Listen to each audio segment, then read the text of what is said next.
व्याप्तं येन चराचरं तत्पदं दर्शितं येन तस्मै श्रीगुरुवे नमः। मातृवत्लालयति च पितृवत् मार्गदर्शिता नमो गुरुसत्तायै श्रद्धा प्रज्ञायुता च या। ओम श्री गुरुवे नमः।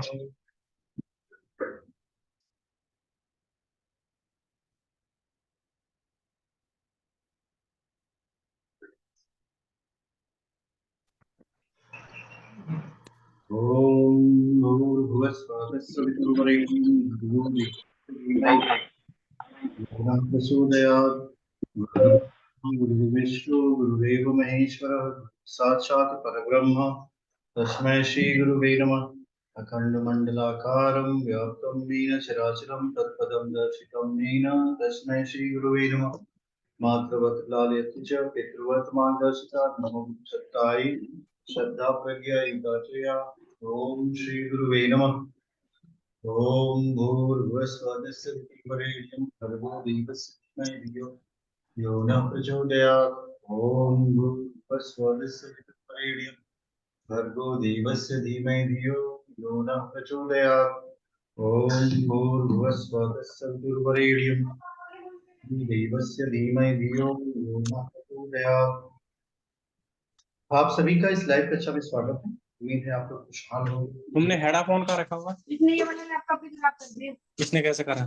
क्या है उसमें? तो अपने आप को अनम्यूट ना करें जिससे रिकॉर्डिंग भी अच्छी हो सके। बहुत सारे हमारे विद्यार्थी ज्ञान के पिपासु हैं जो रिकॉर्डिंग को देख करके पढ़ते हैं। उनके पास इतना समय नहीं होता कि वो क्लास में जुड़ सके। तो हम सब मिल करके एक अच्छी रिकॉर्डिंग उनके लिए बनाएं जिससे उनका पठन पाठन भी अच्छा हो सकता है। इससे होगा क्या कि आपके जीवन में अगर आप किसी दूसरे की सहायता करते हो तो ईश्वर आपकी स्वयं सहायता करने के लिए तत्पर रहता है। अक्सर हम लोगों के जीवन में ये समस्या खड़ी हो जाती है कि we are not ready to help anybody. When we are not ready to help anybody then there will be lots of problem. और उस समय हम बैठ करके अपनी किस्मत को कोसते हैं। वास्तव में जो जीवन का मार्ग है, जीवन के मार्ग के विषय में एक बहुत बड़ी विडंबना मनुष्य के समझ आती है कि वो तो पाना सब कुछ चाहता है लेकिन करना कुछ नहीं। छोटे छोटे उद्देश्य जब आप अपने जीवन में बनाएंगे, let us make small objective in our life, तो उन उद्देश्यों को पूरा करने में आप सफल। बहुत बड़े उद्देश्य बना लेंगे तब क्या हो? जब जीवन में आपका उद्देश्य बहुत बड़ा हो जाता है तो उसके पूर्ण करने में समस्याएं आती हैं। There will be lots of difficulty in fulfilling your desires. तो जीवन की जो समस्याएं हैं वो हर व्यक्ति के पास है। ऐसा नहीं है कि आपके पास है और किसी और के पास नहीं। Everybody is having one kind और अनदर काइंड ऑफ। समस्या का स्वरूप बदल गया पर समस्या नहीं है। इसके पीछे का लॉजिक क्या है? What is the logic behind it? समस्या का स्वरूप बदला, समस्याएं नहीं बदली क्योंकि हमने अपने चिंतन को नहीं सुधारा। We have not change our thinking. जब तक आप अपने चिंतन को नहीं ठीक करेंगे तब तक आपकी लाइफ ठीक नहीं होगी। Everything depends on the way you think, the same way your life is. जैसा आप सोचेंगे ना बिल्कुल वैसे ही आपका जीवन चलेगा। आपका जीवन जो है आपकी सोच पर निर्भर करता है। अगर आपकी सोच एकदम पॉजिटिव है तो आपका जीवन भी एकदम पॉजिटिव है। और अगर आपकी सोच एकदम नेगेटिव है तो लाइफ भी आपकी नेगेटिव है। अक्सर लोगों के जीवन में ये समस्या आ जाती है कि हम क्या करें जिससे हमारा जीवन बहुत अच्छा है। अब क्या किया जाए कि जीवन अच्छा हो जाए? जो जिस उद्देश्य से आपको यह जीवन मिला है वो करिए, तब आपका जीवन अच्छा होगा। और नहीं तो क्या होगा? अगर उस उद्देश्य की पूर्ति आप नहीं करेंगे। हेलो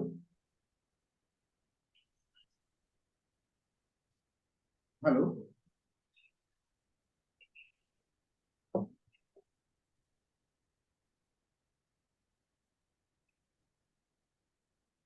इससे होता क्या है? जीवन में निराशा आती है। अगर आपको जीवन में सफलता नहीं मिलेगी तो जीवन में निराशा है। जिस भी व्यक्ति के जीवन में निराशा को स्थान होता है ना, उसके जीवन में आशा को स्थान नहीं मिल पाता। या तो आपके जीवन में अंधकार होगा या तो प्रकाश होगा, दोनों एक साथ नहीं बसे। सो इस पे हमने कभी फोकस नहीं किया। We have never paid attention on this aspect of our life. जब आप इस एस्पेक्ट ऑफ लाइफ पे फोकस करेंगे कि हमें निराशा नहीं रखनी है,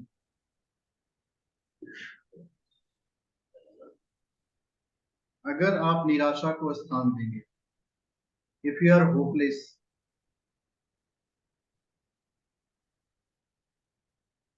सो क्या होगा? No growth in life. जीवन में प्रगति रुक जाती है। और हर व्यक्ति का ये कर्तव्य बनता है कि अपने जीवन में प्रगति को स्थान दे। एक चार्ट बनाइए आपको।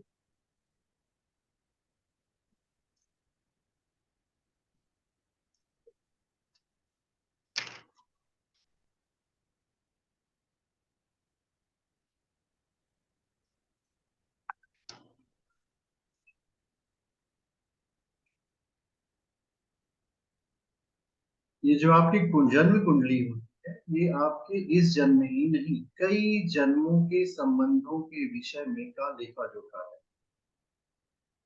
ये जो होरोस्कोप बनता है, ये कई जन्मों के संबंधों का लेखा। यहाँ से हम लोग गिनते हैं, ये है हमारा लग्न, पहला हाउस। ये हमारा नवम भाव है, नाइन्थ हाउस।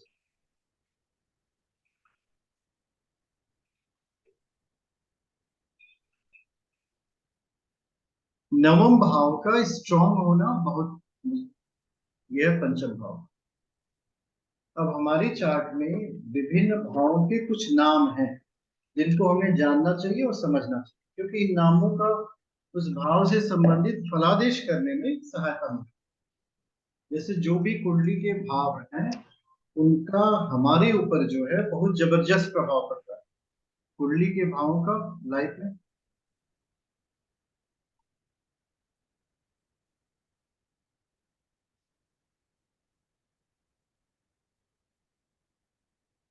आपके पास अगर कोई एक व्यक्ति मैसेज कर रहे हैं, उनके यहाँ नेटवर्क की प्रॉब्लम है, तो घबराइएगा बिल्कुल। ये जो वीडियो जो है ना, एंड होने के बाद हम अपलोड कर देंगे, आप उसको देख लीजिएगा। बिल्कुल परेशान मत होइए, एकदम निश्चिंत भाव से रहिए। आपके अंदर अगर सीखने की क्षमता है, तो हम सिखाने का की क्षमता अपने पास रखते हैं। आपको सिखा के छोड़ेंगे, सिर्फ आप अपने सीखने की तत्परता को बनाए रखें। कुंडली के कुछ भावों का नामकरण किया जाता है, जैसे केंद्र भाव। पहला है केंद्र। हम लोग दूसरे पेज पे चलते हैं, इसको समझने का प्रयास करते हैं।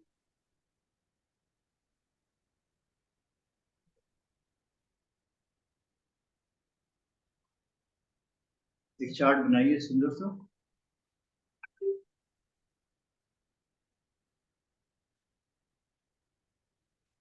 देखिए, ये फर्स्ट हाउस है, एक, दो, तीन, चार,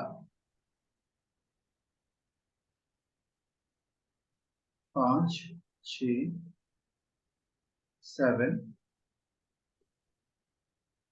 8, 9, 10, 11, 12।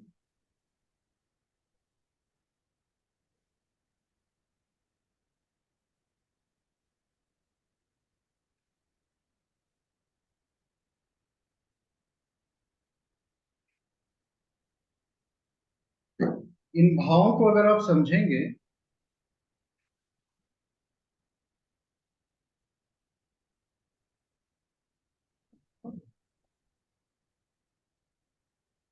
तो इसका आपके ऊपर बहुत प्रभाव पड़ेगा।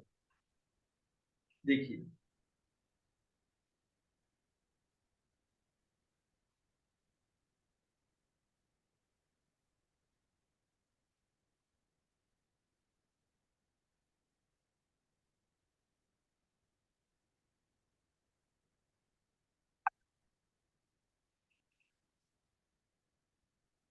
ये जो कुंडली के विभिन्न भाव होते हैं, केंद्र भाव।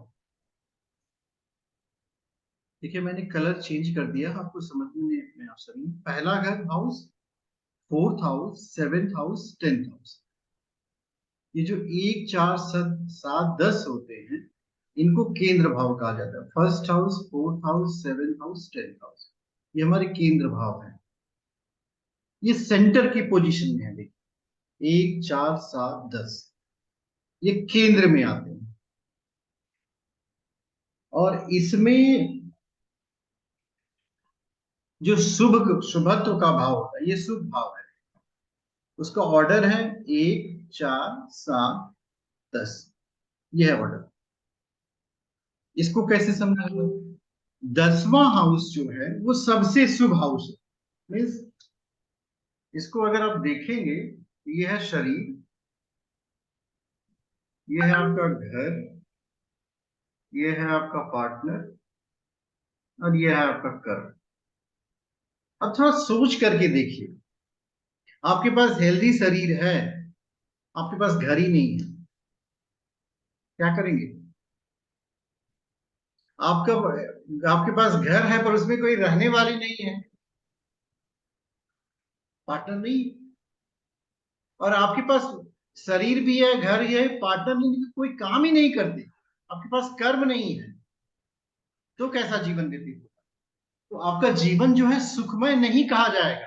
Your life will not be said that it is very much happy because you don't have karmas, you don't have work to do. ये जो वर्क टू डू का कॉन्सेप्ट है ना, कि हमारे पास कर्म होना चाहिए, अगर हम कर्म नहीं करते देयर इज नो सक्सेस। इसीलिए सबसे शुभ भाव दशम है, उसके बाद सप्तम है, उसके बाद चौथा है, ये केंद्र भाव कहे जाते हैं। ये पूरी लाइफ के सेंटर हैं, आपका जीवन इसी के इर्द गिर्द घूमता है।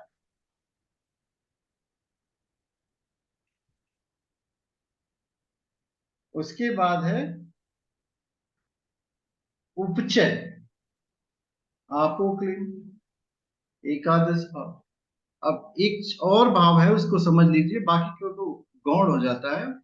त्रिक,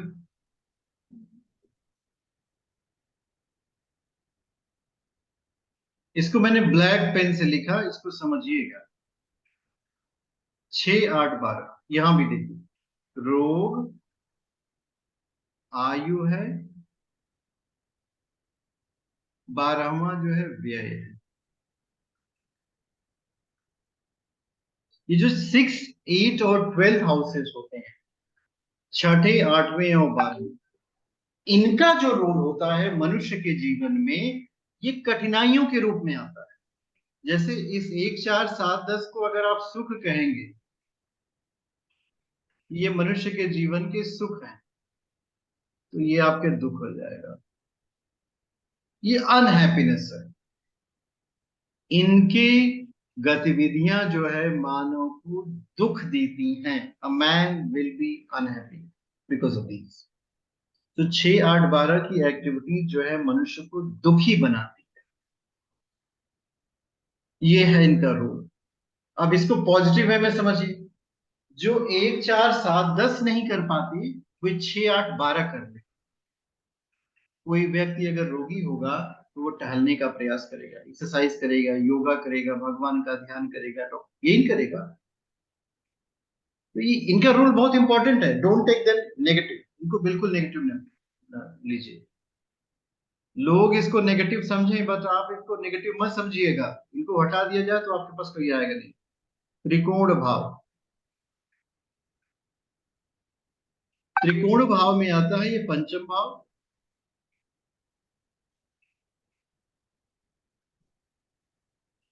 पहला, पांचवा और नौवां, ये 3 हाउसेज आते हैं। फर्स्ट हाउस, फिफ्थ हाउस और नाइन्थ हाउस। इनका जो रोल होता है, what is the role of this? अब इसमें भी ऑर्डर है, देखिए। ये जो है हमेशा व्यक्ति को शुभ फल देते हैं। इसमें से सबसे शुभ फल कौन देगा? नौवां घर। जब भी नौवें की दशा, अंतर्दशा, प्रत्यंतर दशा चलेगी, मानव के जीवन में सुख ही सुख आएगा। सो पहला, पांचवा और नौवां।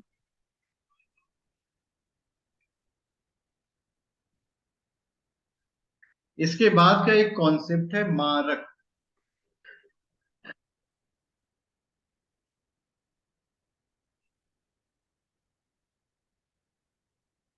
मारक भाव।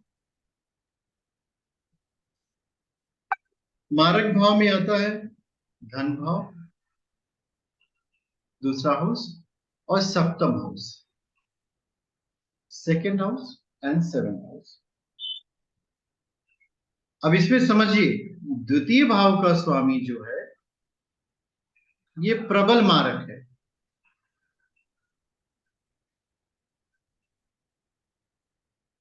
सप्तम के अलावा सेकेंड हाउस का ओनर ये प्रबल मारक है।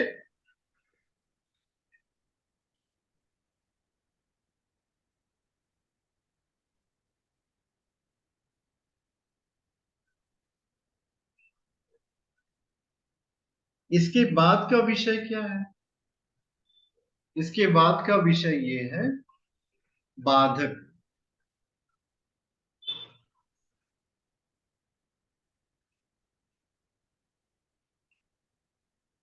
ये क्या होता है? बाधक जो है चर, स्थिर और द्विस्वभाव। ये विषय को समझ लीजिए। चर लग्न कौन हुआ? पहले नंबर की राशि। स्थिर कौन? दूसरे नंबर की राशि। द्विस्वभाव तीसरे नंबर की राशि। एक नंबर की मेष राशि, दूसरे नंबर की वृषभ, तीसरे नंबर की मिथुन, चौथे नंबर की कर्क, पांचवें नंबर की सिंह, छठे नंबर की कन्या, सातवें नंबर की तुला, आठवें नंबर की वृश्चिक, नौवें नंबर की धनु, 10वें नंबर की मकर, 11वें नंबर की कुंभ और 12वें नंबर की मीन। इसका कॉन्सेप्ट ये आता है कि चर राशियों में 11वें भाव का स्वामी,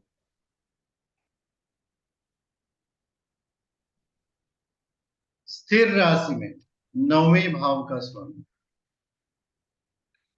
और द्विस्वभाव में 7वें भाव, ये बाधक कहलाते हैं। इनकी दशा और अंतरदशा के अंतर्गत जो व्यक्ति होगा उसको कठिनाइयां फेस करनी पड़ेगी। ये है इसका मतलब। 11 9 7 का मतलब ये है कि इनकी दशा और अंतरदशा के अंतर्गत उस व्यक्ति को कठिनाइयां फेस करनी पड़ेंगी। ये है मेरी।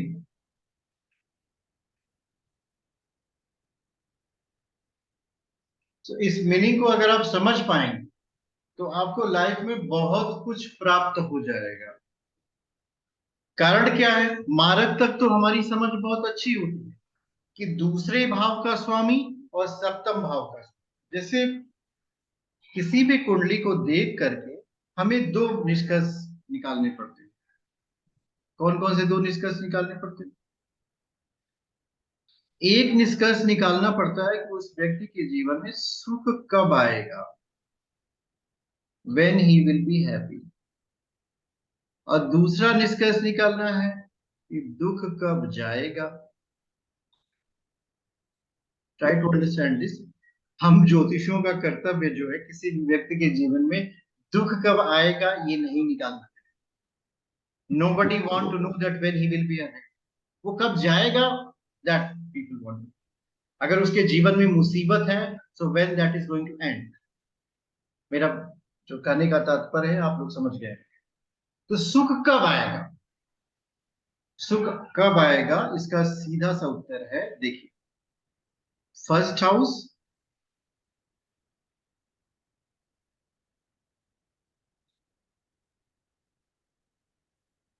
फिफ्थ हाउस और नाइन्थ हाउस, इनकी दशांतर दशा चलेगी, सुख आएगा। दुख कब जाएगा? जब 6 8 12 की दशांतर दशा नहीं चलेगी, दुख चला जाएगा। तो ये निष्कर्ष निकालने में हमें बहुत सहायता मिलती है इन भावों को समझने से।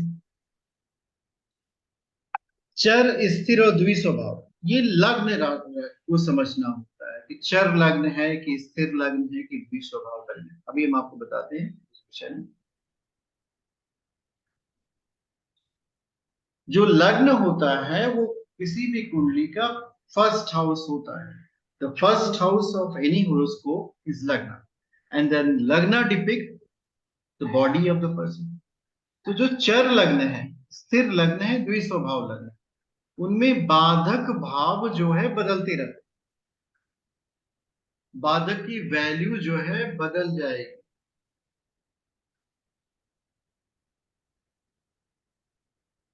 जब बाधक की वैल्यू बदलती है तो उस व्यक्ति, बाधक भी मारक का ही कार्य करता है, वो भी रुकावट ही है, वो भी हर्डल है। जैसे हम रोड पे चलते हैं तो स्पीड ब्रेकर आता है, तो स्पीड ब्रेकर तो हमारी सहायता करने के लिए आया है, हमारी स्पीड को कम कर देता है, एक्सीडेंट से हमें बचा लेता है। ठीक वैसे ही जीवन में जब हम अपने जीवन में आगे बढ़ने का प्रयास करते हैं तो कुछ स्पीड ब्रेकर्स आते हैं, ये भी हमारे जीवन को स्थिर बनाते हैं, रोकते हैं। तो इन स्पीड ब्रेकरों को भी हमें ध्यान से देखना चाहिए। जब उन्हें आप ध्यान से देखोगे तब जाकर के लाइफ में आप ये समझ पाएंगे कि वास्तव में हमें कुंडली का एनालिसिस करना कैसे। एक वास्तविक कुंडली हम आपको दिखाते हैं, इसको समझाते हैं, आप उसे समझिए बहुत अच्छे से।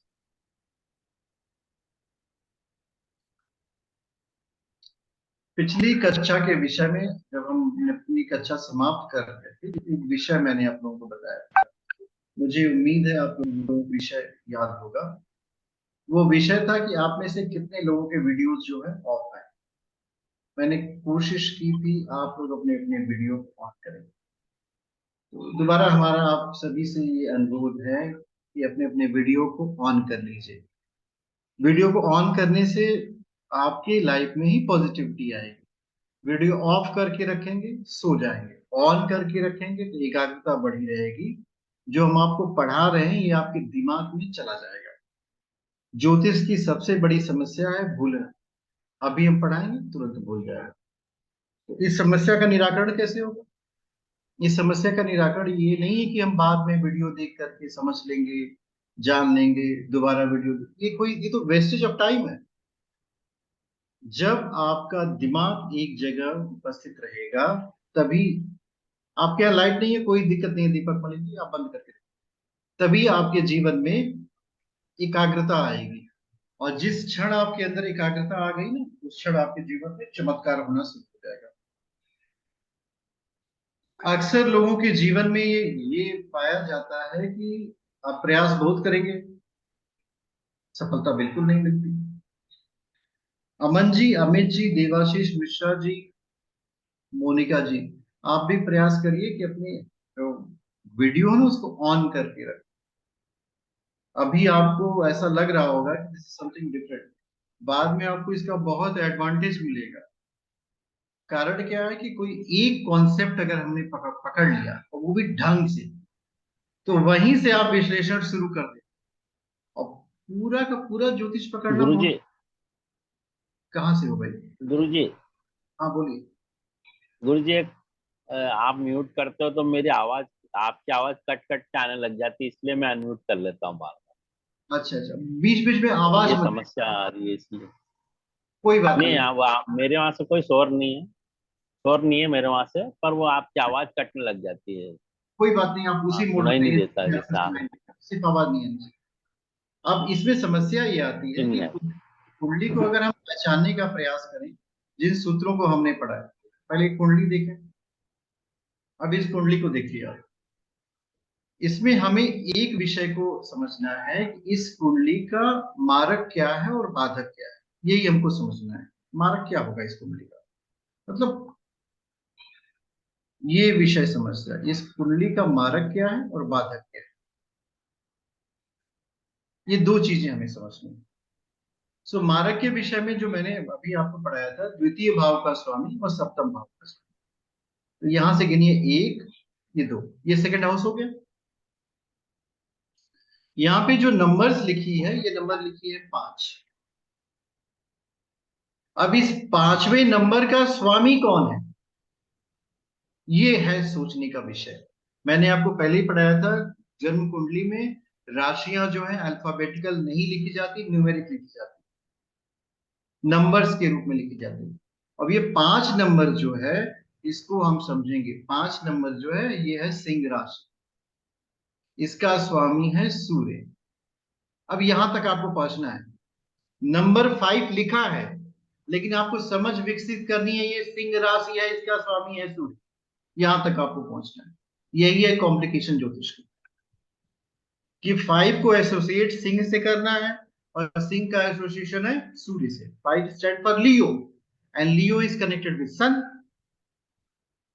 इस कुंडली का जो मारक भाव हुआ, दूसरे भाव का स्वामी, अगर आप उसको समझते हैं, तो उसमें आपको एक प्लैनेट मिला, वो है सूर्य।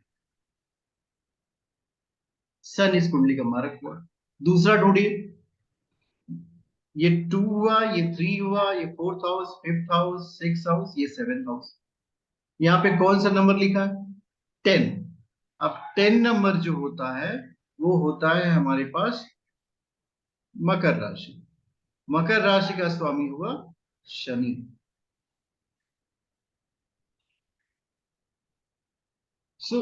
इस कुंडली का एक और मारक प्लैनेट आपने ढूंढ लिया। पहला है सूर्य और दूसरा है शनि। मारक की कैटेगरी में हमने 2 प्लैनेट सर्च कर लिए, एक है सूर्य और दूसरा है शनि। ये है एनालिसिस जो मैंने पढ़ाया, उससे कैसे जोड़ेंगे। अब दूसरा जो टॉपिक है, वो थोड़ा सा कॉम्प्लिकेटेड है, बाधक। ये बाधक क्या है, जो विषय मैंने पढ़ाया है उसको फिर से दिमाग में दोहराइए। बाधक जो है, बाधक को अगर हम समझने का प्रयास करेंगे, तो हम लोग ऐसे समझेंगे। जो हमारा चर लग्न है, लग्न शब्द को समझिएगा, चर राशि नहीं। चर लग्न, स्थिर लग्न और द्विस्वभाव लग्न, बाधक बदल जाते हैं। चर लग्न में 11वें भाव का स्वामी, स्थिर लग्न में 9वें भाव का स्वामी, और द्विस्वभाव में 7वें भाव का स्वामी। यही मैंने आपको पढ़ाया। तो पहले हमको डिसाइड करना पड़ेगा कि लग्न कौन सा। अब यहाँ पे अगर आप देखेंगे, तो यहाँ पे जो नंबर लिखा हुआ है, वो है 4 नंबर।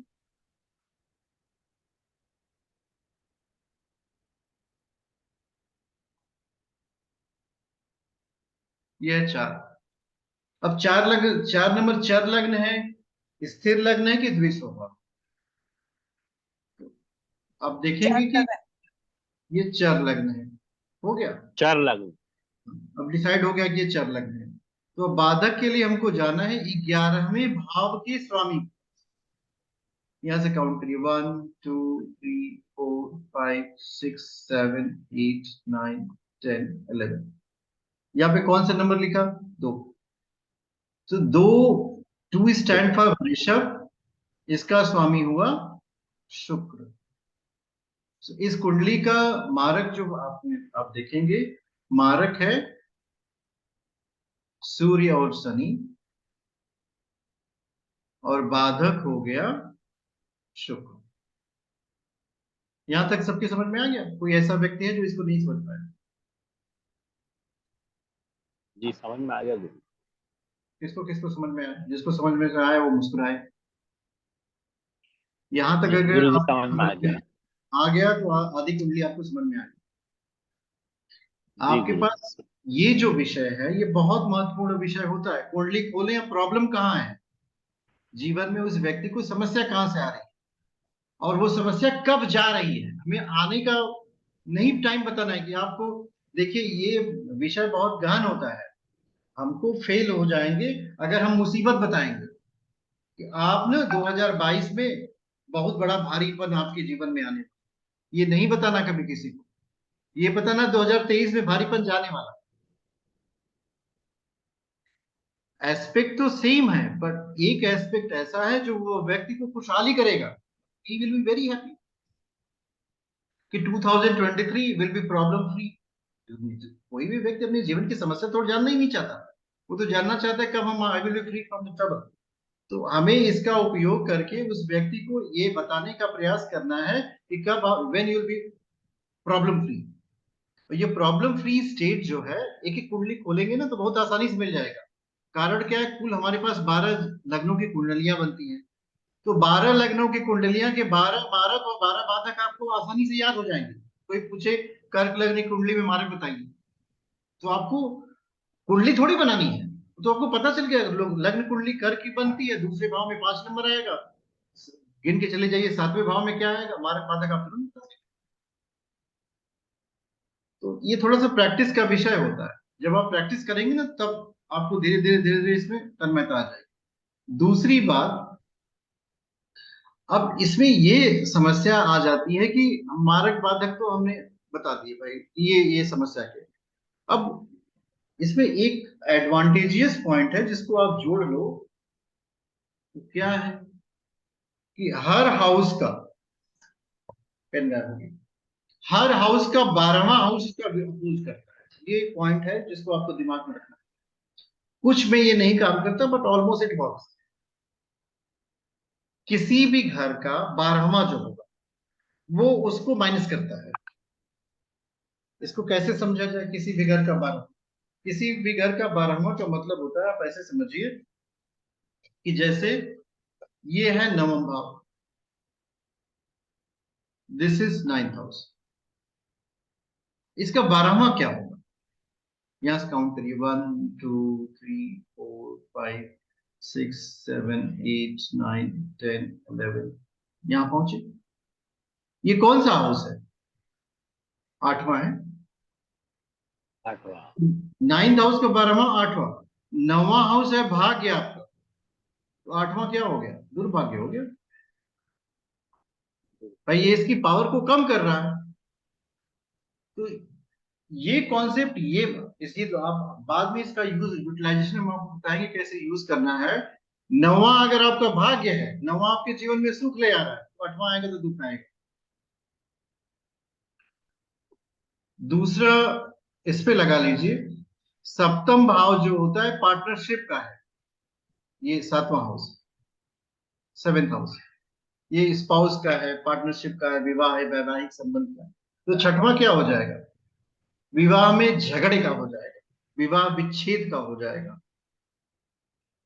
ये जो 5वां हाउस है ये प्रेम का है, लव हाउस है। तो चौथा क्या हो जाएगा, ये ब्रेकअप हो जाएगा। ब्रेकअप। तो इसका यूटिलाइजेशन बहुत सटीक से प्रिडिक्शन में किया जाता है। अब 5वां हाउस व्यक्ति का हेल्थ है, नहीं 5वां हाउस को छोड़िए, पहले छठे में जाइए। 6वां हाउस व्यक्ति का रोग है, तो 6वें का 12वां क्या हुआ, 5वां हाउस। तो 5वां हाउस क्या होगा, गुड हेल्थ। अगर कोई व्यक्ति बीमार है, इफ somebody sick, आपसे प्रश्न करता है कि हमारी बीमारी कब ठीक होगी, तो जो 6वें में बीमार हुआ 5वां जब, ये जो है बहुत सटीक प्रिडिक्शन में इस तकनीक का प्रयोग किया जाता है। हर घर का 12वां उस घर की प्रॉपर्टी को अपोज करता है, किसी भी हाउस का 12वां। अभी कहीं कहीं, अब जैसे देखिए ये व्यक्ति का शरीर है, पहला house, first house is the body of the human being, ये व्यक्ति का शरीर है। ये क्या है, ये शरीर का व्यय है। व्यक्ति का हॉस्पिटलाइजेशन हो जो होता है वो 12वें घर में आता है। कोई भी व्यक्ति बीमार होने पे हॉस्पिटल में जाएगा तो शरीर का व्यय 12वां। तो ये कॉन्सेप्ट हमेशा दिमाग में रखें कि हर घर का 12वां घर उस घर की प्रॉपर्टीज को अपोज करता है। जो पहला घर, कोई भी घर आप देखना चाहिए, इसमें तो ये बहुत स्ट्रिक्टली ये फॉर्मूलेज लगते हैं। दो एक चीज और हम आपको इसमें बता दें, इसको एड ऑन करो एज ए रिकैपिचुलेशन। जो हम प्रिडिक्शन करते हैं वो कैसे करते हैं, हमारे पास कुल 9 ग्रह हैं, 12 राशियां हैं और 12 घर होते हैं कुंडली में। 9 और इसको थोड़ा और माइन्यूट करेंगे तो 27 नक्षत्र हमारे पास है। इन्हीं का मिला जुला प्रभाव व्यक्ति के जीवन में जो पड़ता है उसी को हम फलादेश कहते हैं। कोई भी व्यक्ति अपने जीवन में इन ग्रहों, राशियों और घरों से कितना प्रभावित होता है, उसी के एनालिसिस हम लोग ज्योतिष में करते हैं। मुझे याद है मैंने एक दिन आपको बताया था, इस कुंडली का सबसे शुभ ग्रह जो होता है वो गुरु होता है। ये शुभ ग्रह है, जितने ग्रह शुभ ग्रह। और सबसे अशुभ ग्रह क्या होगा? वो है राहु। तो हमारा जो जीवन चलता है, गुरु गिव डायरेक्शन, राहु क्या करता है? It deviate the direction. गुरु जो है सत की तरफ ले जाता है, राहु क्या करता है? असत की तरफ ले जाता है। गुरु जो है भगवान की तरफ ले जाएगा और राहु क्या करेगा? संसार की तरफ ले जाएगा। गुरु जो है मुक्ति की तरफ ले जाएगा और राहु क्या? बंधन की तरफ ले जाता है। तो जब भी आपके समय इस तरह की समस्याएं आती हो कि आप पाते हो कि किसी व्यक्ति का जीवन जो है बहुत परेशान है, बहुत हैरान है, तो इसमें आपको अगर कॉमन प्रिंसिपल लगाना हो तो मुझे उस व्यक्ति के जीवन को बहुत अच्छा करना है। अब आप में से मुझे कोई मिल जाए जो एक कहे कि आप मेरे जीवन को अच्छा कर दीजिए, भाई हम यहाँ पे हैं, मुझे उठाइए। सो उसमें सिर्फ जो समय लगेगा वो पूरा समय लगता है 21 डेज का। अगर वो व्यक्ति अपने को सरेंडर मोड में समर्पित कर दे, मेरे जीवन को उठा डालो, मतलब मेरे अंदर जो डिवाइसेस हैं, मेरी मन है, बुद्धि है, संस्कार है, आत्मा है, चेतना है, इन सबको ठीक करिए। यही ना बीमारी है व्यक्ति की। तो मुझे सिर्फ कुछ नहीं करना, मुझे उसके जुपिटर को स्ट्रांग कर देना। जैसे ही उसके जुपिटर के अंदर स्ट्रेंथ आ जाएगी, उसके जीवन में प्रकाश ही प्रकाश फैलेगा। ये प्रकाश बिल्कुल उस तरह नहीं होगा जैसे महात्मा बुद्ध के जीवन में फैला हुआ। ये प्रकाश चहुओर फैलता है। वो आत्मिक रूप से संबल होगा, व्यवहारिक रूप से ज्यादा समायोजन वाला होगा, उसके जीवन में धन की प्राप्तियां होंगी, वह सहर्ष अपने कार्यों को करता हुआ जीवन में प्रगति के मार्ग पर आगे बढ़ेगा। Because Jupiter is a strong planet, मैंने उसको स्ट्रेंथ प्रदान कर दी। तो ये आप भी कर सकते हो, बस थोड़ा सा इसमें आपको केयरफुली क्या है, बिकॉज देखो जब तक कोई एक दीपक जलता नहीं है वो दूसरे दीपक को जला नहीं सकता। ये प्रिंसिपल लाइफ में भी उपयोग होता है। जब तक आपके पास माचिस नहीं है दीपक जला ही नहीं सकते आप।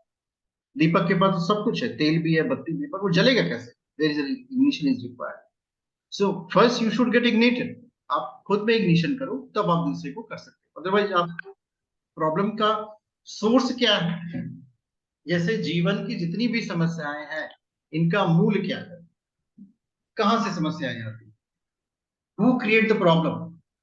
बिकॉज हम तो जानबूझ के कोई प्रॉब्लम क्रिएट नहीं करता। आप इस बात को सोचो, we are not going to create problem in our life. हम अपने जीवन में खुद जो है कोई समस्या क्रिएट नहीं करते। किसी से पूछो भाई क्या आपने क्रिएट किया समस्या, बिल्कुल नहीं, मैंने नहीं। Nobody creates. तो वो क्रिएट कौन करता है? जबकि principle of action and reaction कहता है कि जो आप कर्म करेंगे वैसा ही फल भुगते। इसका मतलब है कि जो आपके जीवन में आ रहा है उसके रचनाकार आप ही हैं। आपने ही अपने जीवन में सुख और दुख की रचना कर डाली है। तो जब आपने ही किया तो आप ही भुगतो। ये जो अज्ञानता होती है ना, ये संसार का सबसे बड़ा दुख, सबसे बड़ी गरीबी क्या है? धन का कम होना गरीबी नहीं है, सबसे बड़ी गरीबी है ज्ञान की कमी। There is scarcity of knowledge. आपके पास ज्ञान ही नहीं है। भाई जिस विधा से संसार में आप प्रगति के मार्ग पर बढ़ सकते हो, that is knowledge. And you don't have knowledge of the self, आपके पास स्वयं का ज्ञान नहीं। When you don't have knowledge of self then there will be suffering. ज्ञान का अभाव ही मनुष्य के दुखों का कारण है। आज जो पूरी मानवता दुखी है इसका मूल यह नहीं है कि किसी के पास धन नहीं है, किसी के पास ज्ञान ही नहीं है, उनके पास दे डोंट हैव नॉलेज।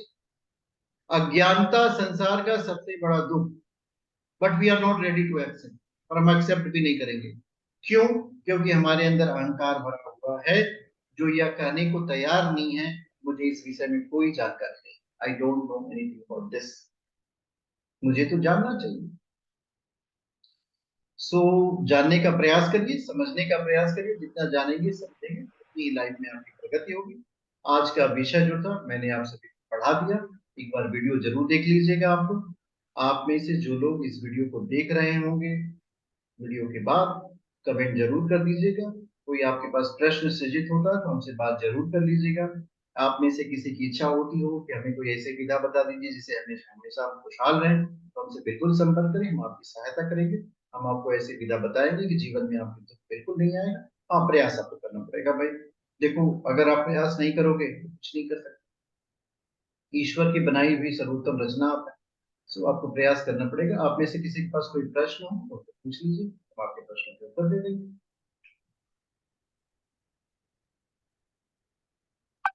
गुरुजी, मेरा एक प्रश्न है कि पहले तो प्रणाम आपको। और ये जो मारक और बाधक ग्रह जो आपने बताए, इनको आप थोड़ा सा कल, मतलब जब कल की क्लासेज, जो बाद की क्लासेज होंगी, उसमें आप हमको बताएंगे इसके बारे में कि इनका प्रभाव क्या पड़ता है। बिल्कुल बिल्कुल बताएंगे। इनका प्रभाव बिल्कुल, अपने मम्मी को कभी देखा है आपने? हाँ जी। बचपन में जब आप कोई गलती करते तो क्या मम्मी करती? कान खींच करके एक थप्पड़ लगा देना, हाँ और जी। बहुत प्यार से मारती थी कि बहुत धिक्कार से मारती। पापा को मारते हुए कभी देखा है? पापा बहुत कम मारते हैं, लेकिन जब हाँ, मारते होंगे तो डालते होंगे। तो ज्यादा। हाँ, कुछ ज्यादा धुलते हैं। अब मम्मी क्या करती है? एक आध थप्पड़ लगा करके दिन भर परेशान रहती है, बच्चे परेशान करते रहते हैं। हाँ जी। तो मारक वाला रूप ना पापा वाला होता है। अच्छा। ये पापा की तरह पीटते हैं, एकदम धूल धाल के, एकदम दुरुस्त। अब आदमी एकदम सतर्क। अब हम क्या हाँ करें? जी। अब आपके पास आ जाएगा। हाँ जी। एक बार धुनाई हो जाती है व्यक्ति की ना, तो वो आपके पास तुरंत भागते भागते आएगा। अब हम करें तो क्या?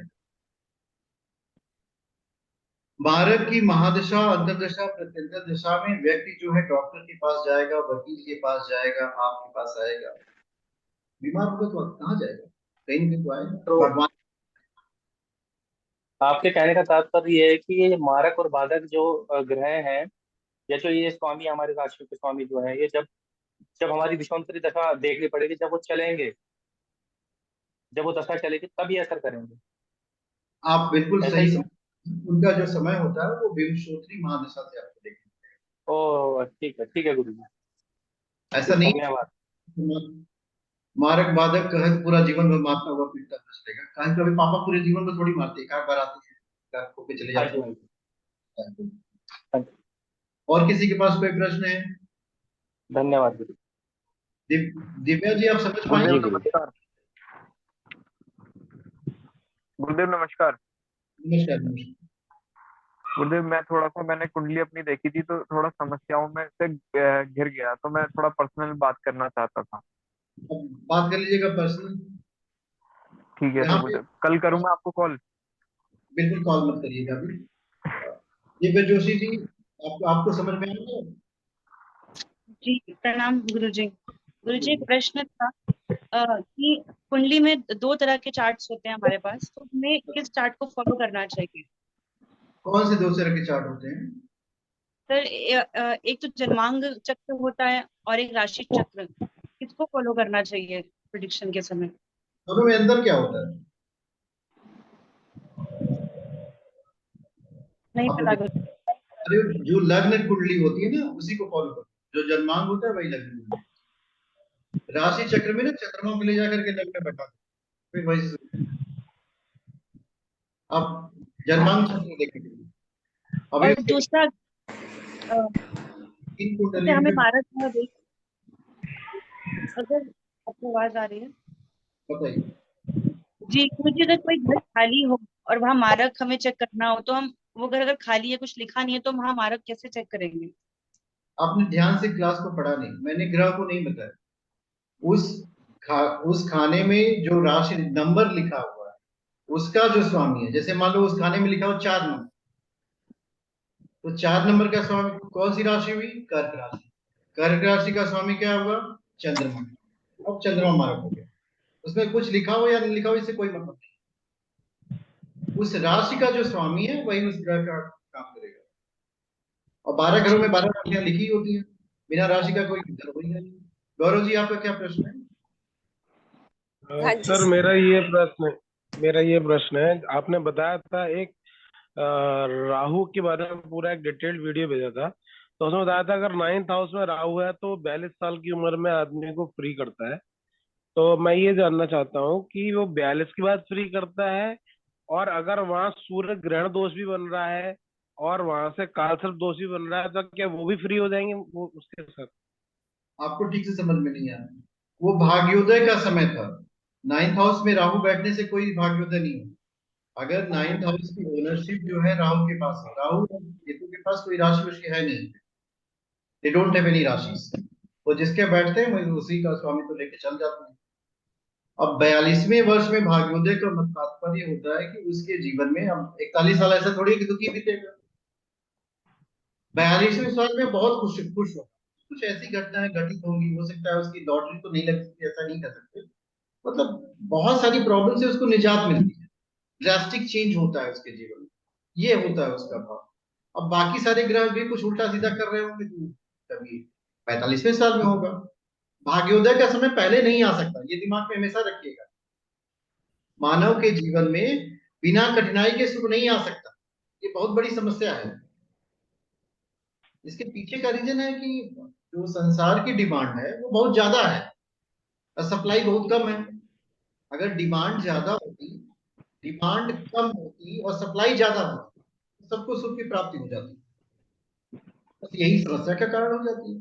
अब जैसे देखो, ऐसे सोचो कि पूरे वर्ल्ड की जो पॉपुलेशन है अराउंड 7 बिलियन समथिंग हो गई है।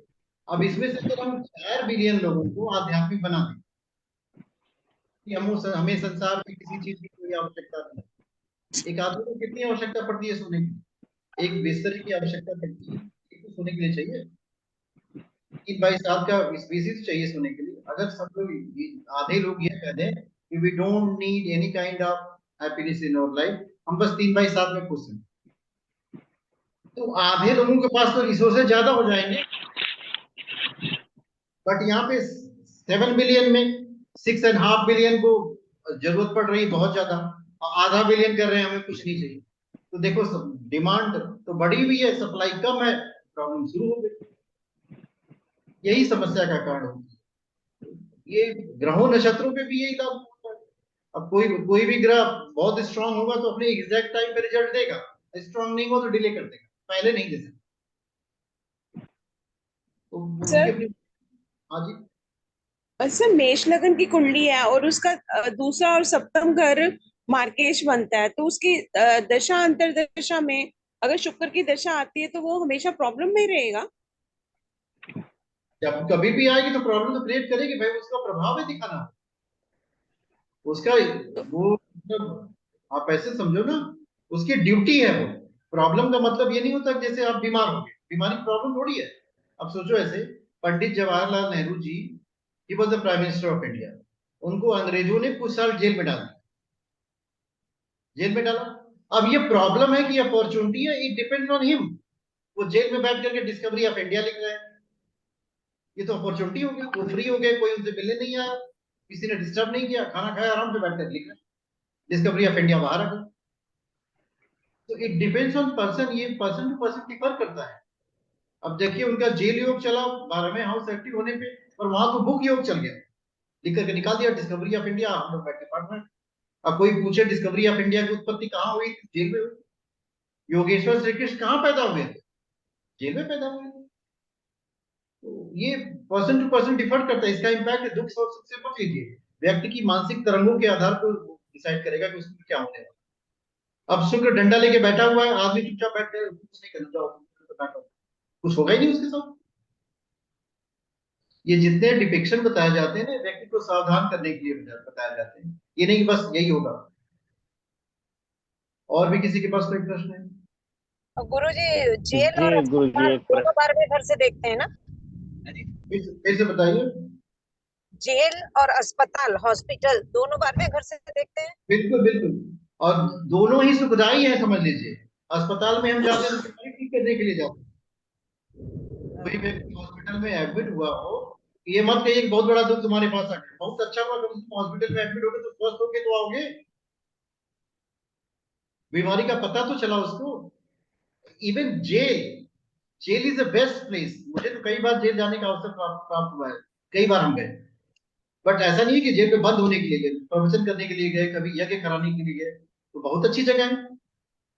वहां पे आपको ढेर सारे लोग मिल जाएंगे जिनको आप अच्छे विचारों से जोड़ सकते हैं, उनको बहुत प्रसन्नता मिलती है। एक बार हम जेल में गए, मैंने कहा कि हम आपकी प्रार्थना करने के लिए आए कि आपका जीवन बहुत अच्छा हो जाए, 1 जनवरी 2000। तो उनको बहुत प्रसन्नता हुई भाई कि कोई हमारे लिए है जो प्रार्थना करने आया। वास्तव में दुखी तो वही है, पता नहीं उसमें कितने उन्हें अच्छे कर्म किए, बुरे कर्म किए, पर व्यवहार तो ऐसा ही होता है। और भी किसी के पास कोई प्रश्न है? गुरुजी प्रणाम। गुरुजी एक प्रश्न है। पूछिए।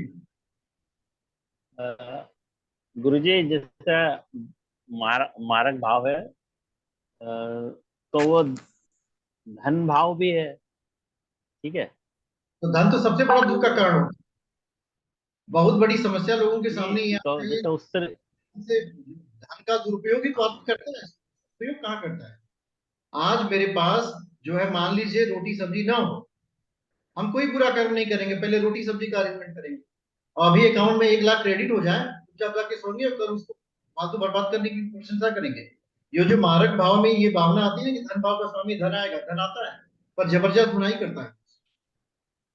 धन आएगा, वेल्थ विल कम, इसमें कोई डाउट नहीं है, धन भाव की करने के आपके पास पैसा है, पर वो धुनाई भी करेगा, आपको जबरदस्त धुनाई करेगा, इतने कोड में नहीं।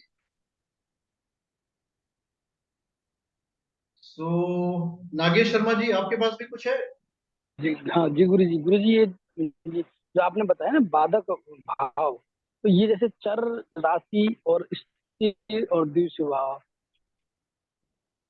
तो ये जो कोई भी राशि जैसे जिस चर वाली या स्त्री वाली या द्वितीय भाव वाली।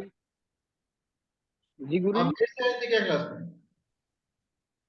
नहीं मैं क्लास में ही था, मैं समझ गया था, लेकिन थोड़ा क्लियर करना चाह रहा हूँ कि ये जो लग्न में जो राशियां बैठी है जो चर वाली है, तो उसमें 11 समझिए, चर राशि मत कहिए, नहीं तो कंफ्यूज हो जाएंगे, चर लग्न कह दीजिए।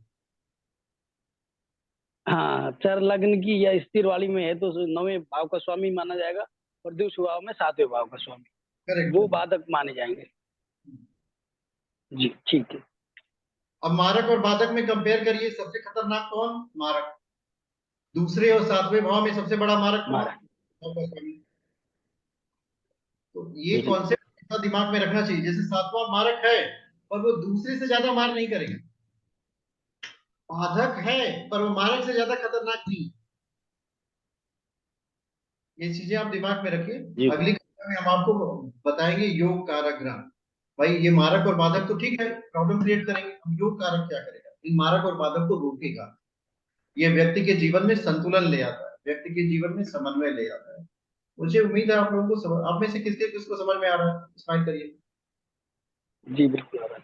जी गुरुजी समझ में आ रहा है। गुरुजी बहुत अच्छा, मतलब बाकी मैं वैसे भी क्लास लेता हूँ लोकल भी यहाँ पे, उससे तो बहुत अच्छी क्लास है आपकी।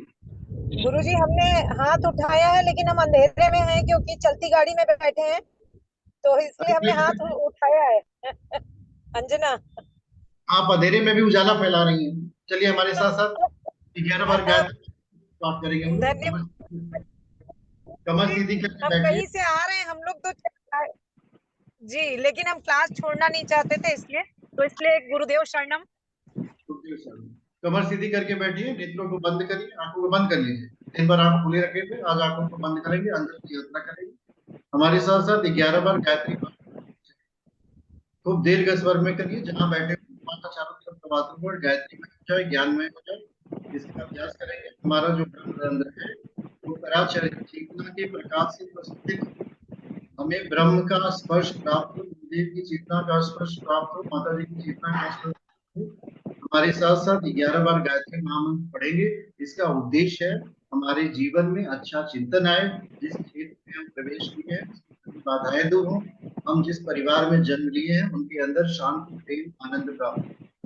ओम भूर्भुवः स्वः तत्सवितुर्वरेण्यं देवस्य धीमहि धियो यो नः प्रचोदयात्। ओम भूर्भुवः स्वः तत्सवितुर्वरेण्यं भर्गो देवस्य धीमहि धियो यो न प्रचोदयात्।